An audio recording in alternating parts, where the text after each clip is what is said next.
அந்த கோடான கோடி மக்களை பாருங்க, முன்தொடரி பின்தொடரி மூலிகை காப்பு கட்டி எடுக்கக்கூடிய மூலிகை இது தான்.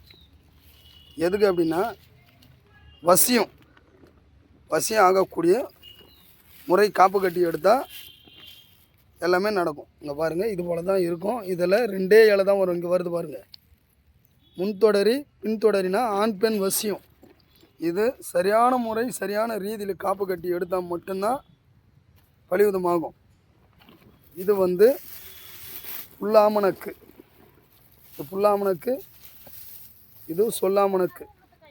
இதெல்லாம் மை உருவேற்றுறதுக்கு பாருங்கள், புல்லாமணக்கு சொல்லாமணக்கு. இது போல் ஒவ்வொன்றுக்கும் நம்ம எடுக்கும்போது ஒவ்வொரு விதிமுறை பிரகாரம் நடக்கும். இது கரு ஊமத்தை. இது கரு ஊமத்தைனா இதுவும் காப்பு கட்டி தான் எடுக்கணும். இதுக்கு சில பல மந்திரங்கள் உண்டு. இதெல்லாம் வச்சு நம்ம மை உருவேற்றும் போது இது பேய் மிரட்டின்னு சொல்லுவோம்.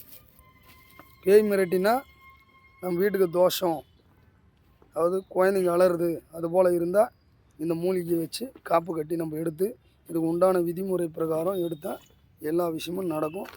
நல்லதுக்கு மட்டும் கேளுங்க, கெட்டது கேட்காதீங்க. ஓம் நமோ நம சிவாய, ஓம் நமோ கால பைரவாய நமோ நமகா, ஓம் மகா காளிகாய் வித்மகே, ஓம் மைனவசிந்தி மகே, ஓம் தன்னோ காளிகா பிரசோதயாத்.